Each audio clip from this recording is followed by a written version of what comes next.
You know it's hot out here for a pimp. What is up? Hope y'all are doing well. We are here for our midweek alchemy message. We are just taking our spiritual lessons for the week and unpacking the process and our approach to the work. So out of the Wild Unknown Alchemy deck, we've got Saturn. Was a pleasant visit. We've got Disillusion. We have Venus. And then underneath Saturn, we have Five of Pentacles. Always a welcome sight.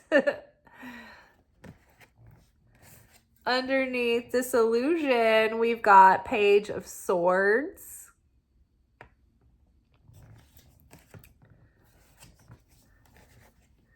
And underneath Venus, we've got Five of Wands.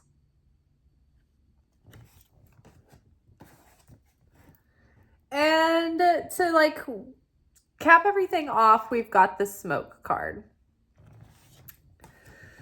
So Saturn shows up as the devil is often associated with Saturn, like Saturn, Satan, Capricorn card, the devil card, like those are all synonymous because we are living in the material realm, the material kingdom. And the material kingdom, when you think of us being like a spirit inside of a body or a soul inside of a body, the soul and the spirit are like limitless. They're light, they're eternal, they're immortal. But when we come into our physical incarnation, we are then met with age, sickness, suffering, mortality, restriction, having to work for our wheat to make bread, all of that. So the material realm is sort of like a realm that we come into and we are inherently challenged by being here, but we are here to overcome that challenge. And our antagonist,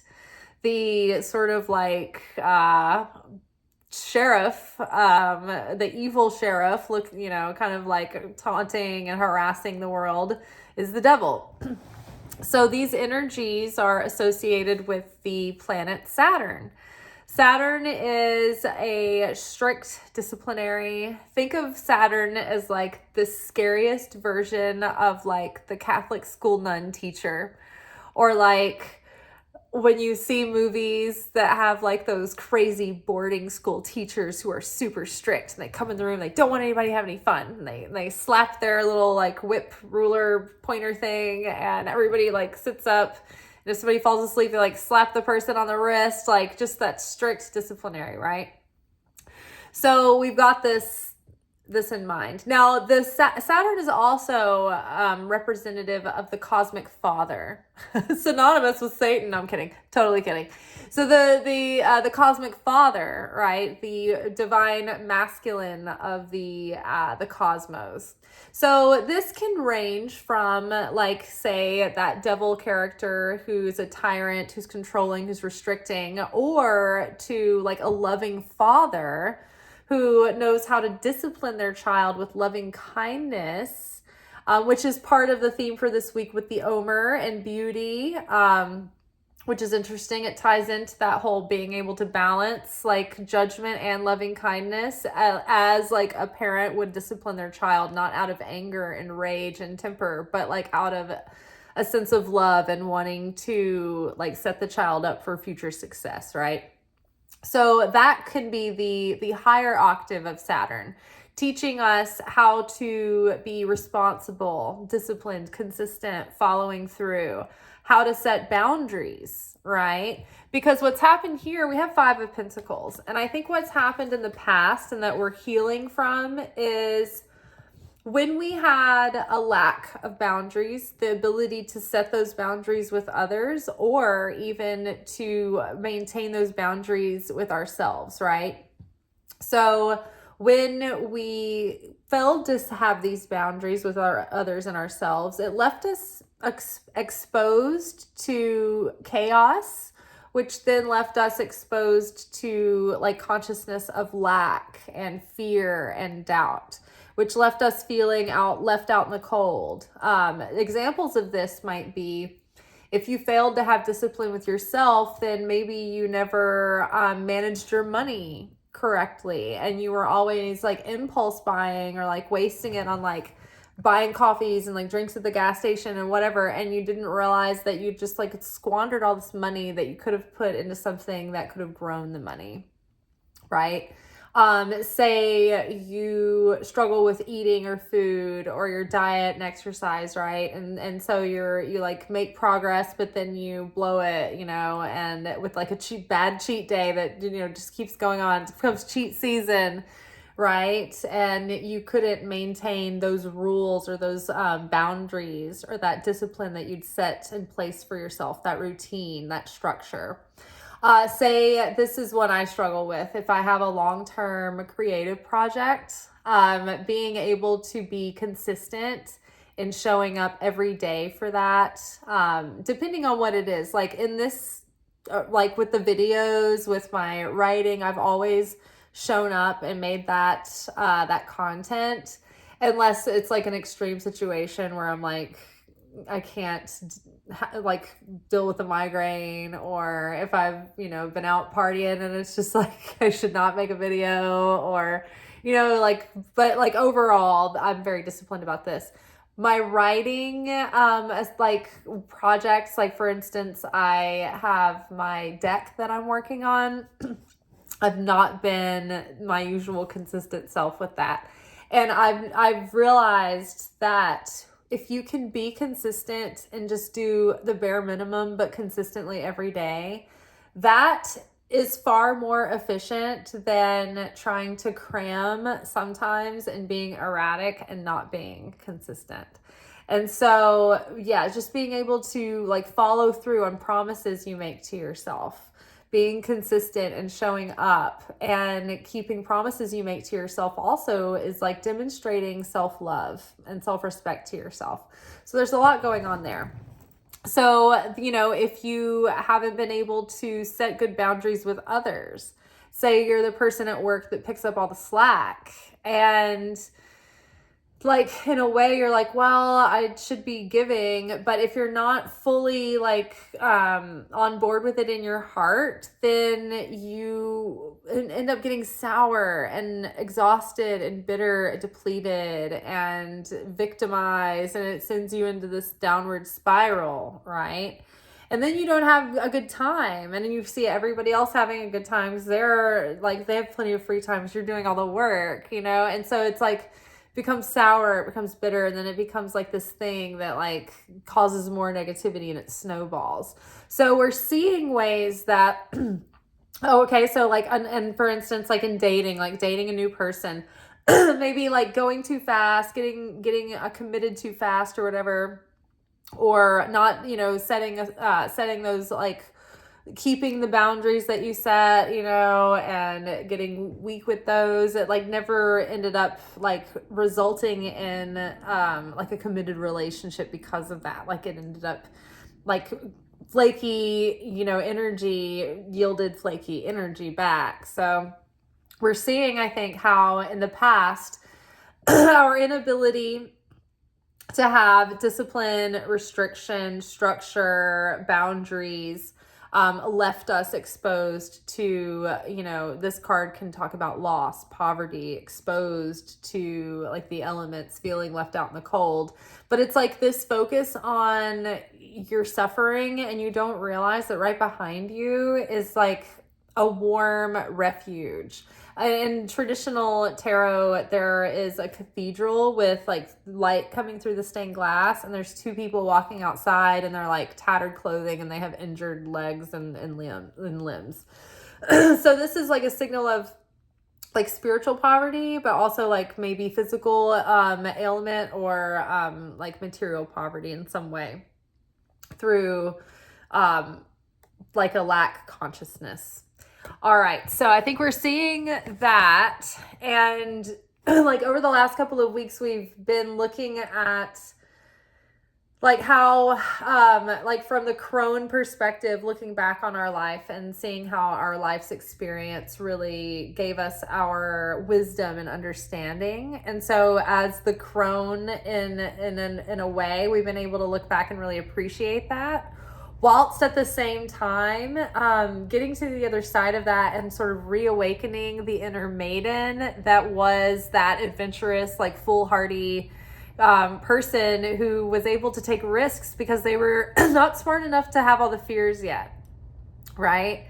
So what we're doing is we're combining and we are like redeeming and healing and merging the bravery and the courage and the naivete and the optimism of the novice maiden, but also elevating that with the wisdom and the experience and the understanding and the know-how of the crone, right? So it's like we're giving that novice with the guts and the glory a little bit more insight and wisdom to avoid the pitfalls, right?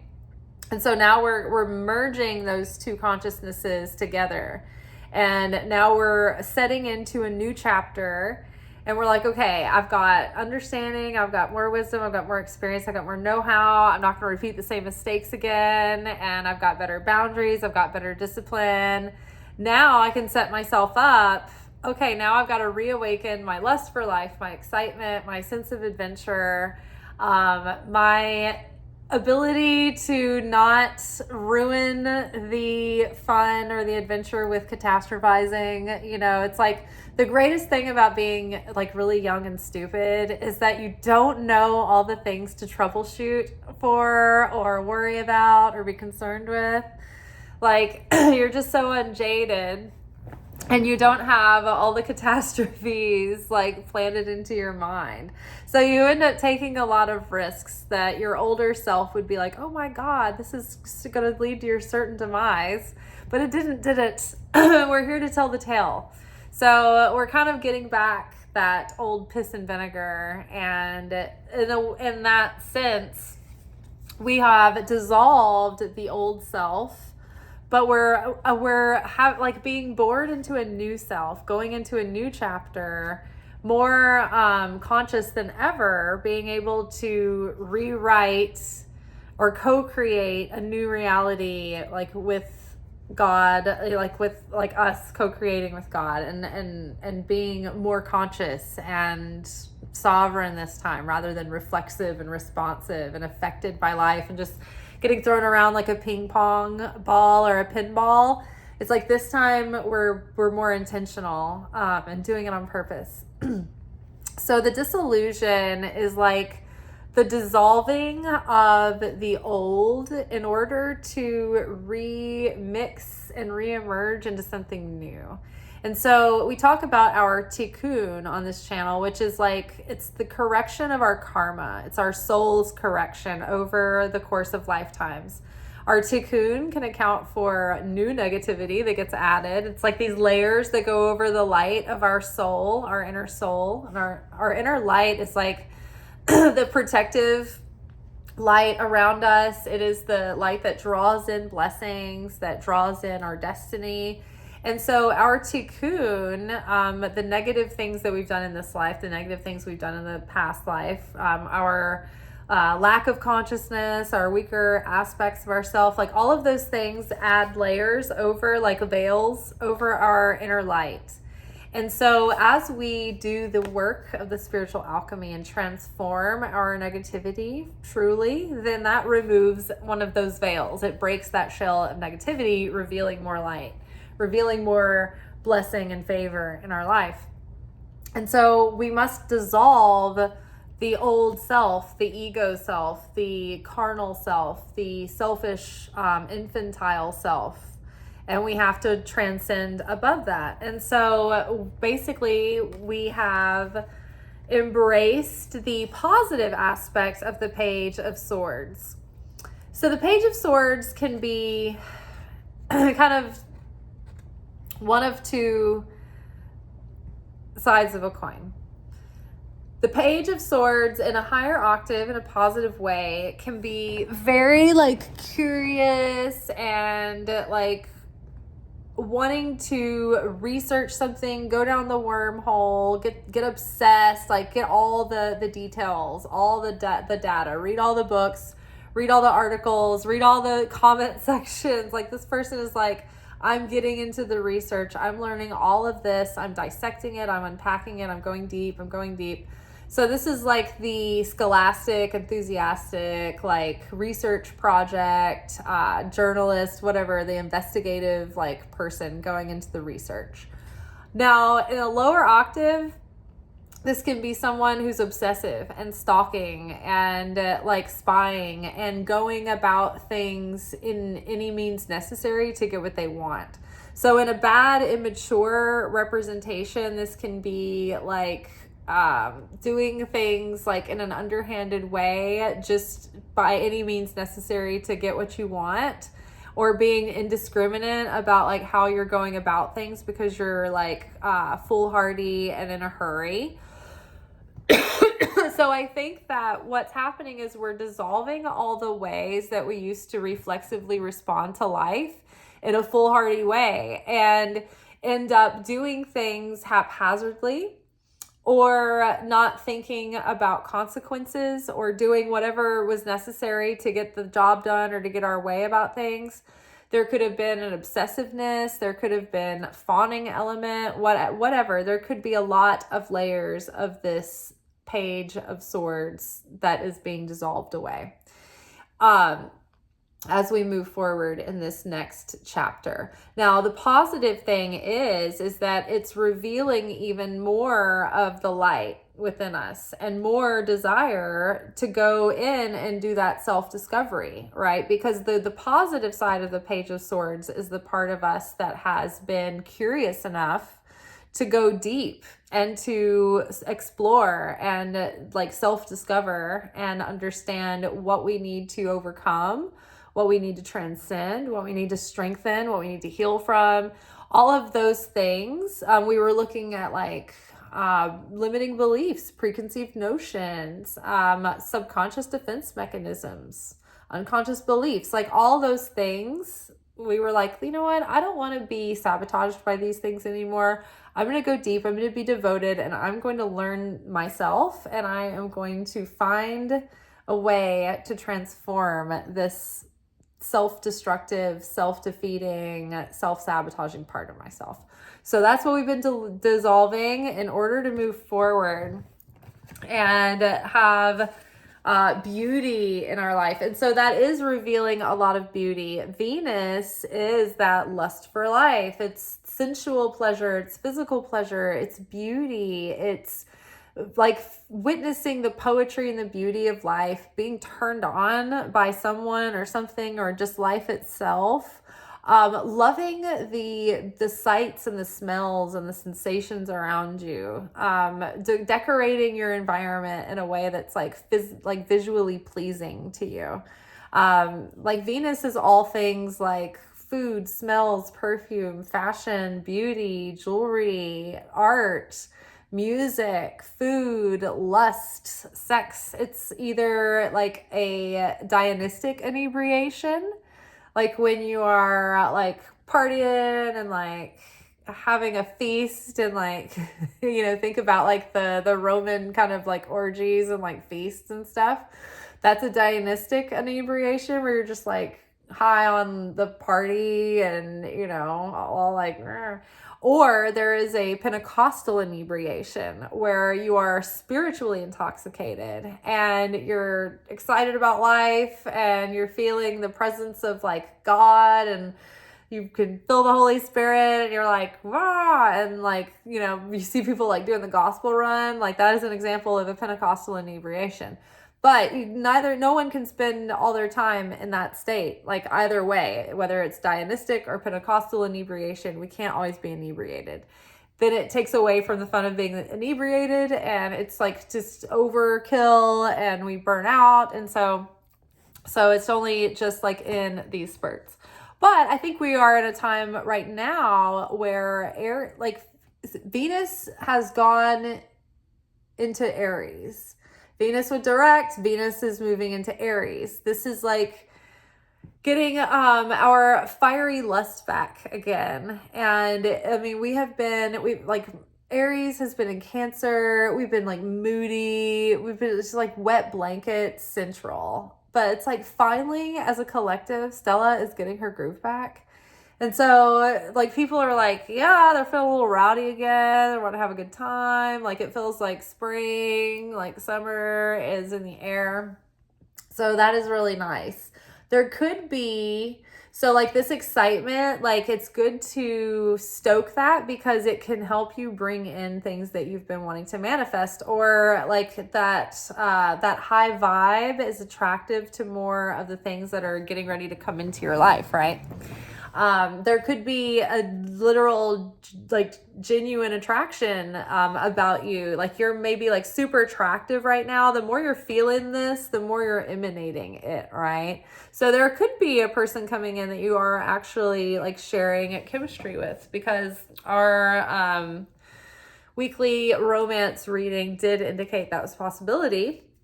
But so 5 of Wands is here with the Venus card. So Venus is going into Aries. We're like, we're really gung-ho. We're feeling like a little bit lusty again, excited. We want to do all these things. And so 5 of Wands is conflicting desires. This can be inner conflicting desires where like you have a desire for something consciously, but you have a subconscious fear that having that will restrict you in some way. Like, if I get that promotion, I'll be making more money, but I'll have to work a lot more hours and I'll have a lot more responsibility. And so that inner conflicting desire prevents the promotion. Ooh, I want a like committed relationship, but I also really like my own like solitude and routine. So what if like having a relationship, I have to like give up my autonomy and freedom? It's like, oh, okay. So you can see the subconscious blocks that are holding you back when you start exploring, okay, what do I desire? What am I not getting that I desire? And what is the subconscious like inner conflicting desire that may be preventing me from getting that thing? Right? We also might be coming up against conflicting desires and conflicting agendas in other ways, right? Like maybe all the things that we want require us to keep up with routines that might conflict with other things that we want sometimes. So we might feel a little conflicted at times. We might have to be wise and strategic about how we are making our moves and using our time and our energy and our resources. Maybe we have to be strategic about navigating around and working with other people, because they're going to have their own agendas and plans and desires. So we might we might be contending with other people or competition. There might be something in our career that we want, or any given thing. So it's just like, be aware that not just to rush through any given situation blindly or bluntly. Think about what you're doing. Be present and like take inventory of your consciousness. When we make actions and we do things, our consciousness at the time gets into our actions, like the flavor in a soup. And so we have to be very intentional and mindful about where our consciousness is at when we start taking action, especially when it comes to like taking action for important things. So we want clean hands, good, clean consciousness, good, pure intentions, and all of those things are like ingredients for like positive momentum. All right, y'all, that is all for tonight. Actually, and then we have the smoke card. So smoke can be positive and negative. So I'm going to read the smoke card to you guys, and you can figure out what might stand out about this card to you, because there's something about like, there's a lot of like feeling of fire like stoking a fire, like after having been through like a wet, damp deluge of like moodiness for so long, it does feel like we're getting some good smoldering coals like burning again. So in a way that's very good, but also it can be a warning sign not to get too fired up or too carried away or too engulfed by the flames of like passion or something. Don't get too like carried away and lose track of your boundaries, right? So be mindful of your own little personal red flags. Fumous, smoke. Smoldering, warning, illusion. Smoke is a tantalizing phenomenon, stealth-like and seductive. It swirls and twists, rising and disappearing. It travels great lengths with its signature scent, warning of a flame somewhere in life's laboratory. Such is the nature of the smoke card. When present, the senses are aroused and enticed. Yet the warning of fire cannot be ignored. What kind of smoke is it? Was the fire intended, a ritual, or an accident? Does the smoke carry notes of incense and herbs, or is it laced with the fear-stricken scent of destruction? The smoke card asks us to wake up and become alert to what is happening around us. Something burns. Those around you may fall under smoke seduction, or they may flee in a panic. Don't get distracted by their response. Stay in your own laboratory and see what emerges as you study the smoldering veil. Maybe we're burning off those negative veils. To go deeper, listen to Smoke Rings by Sam Cooke, preferably with eyes closed. To ponder, copal, sage, cedar, sandalwood. Oh, I like burning all of those. The smoke card may be a message to clear the air with another person. Take a few deep breaths and say what's on your mind. The image of smoke and mirrors applies. Don't be surprised if things aren't what they seem. Have patience and pause on major decisions. All right, y'all, that is all. If you would like to read the blog from this video, it's in the description box below. You can also see it on my channel page under like the posts tab. You can see everything that I have posted to my channel, including like the picture of the layout of these posts, like the 3 times a week ones, with the writing underneath them there. So you can see everything in chronological order from when I've uploaded it. Otherwise, in the description box below, there's also a link to the 2025 prediction series at my Stan store. It's basically a workshop for the year 2025. There's a yearly overview with channeled messages and a Celtic cross reading from me with journal questions. There is seasonal readings with journal questions and monthly readings with journal questions to help you workshop the inner work and the general themes and challenges that are going to be unfolding through the year. I think it's a really, really great resource to have to reference back to, and it is $10 in my Stan store. All right, y'all, until tomorrow. Ciao.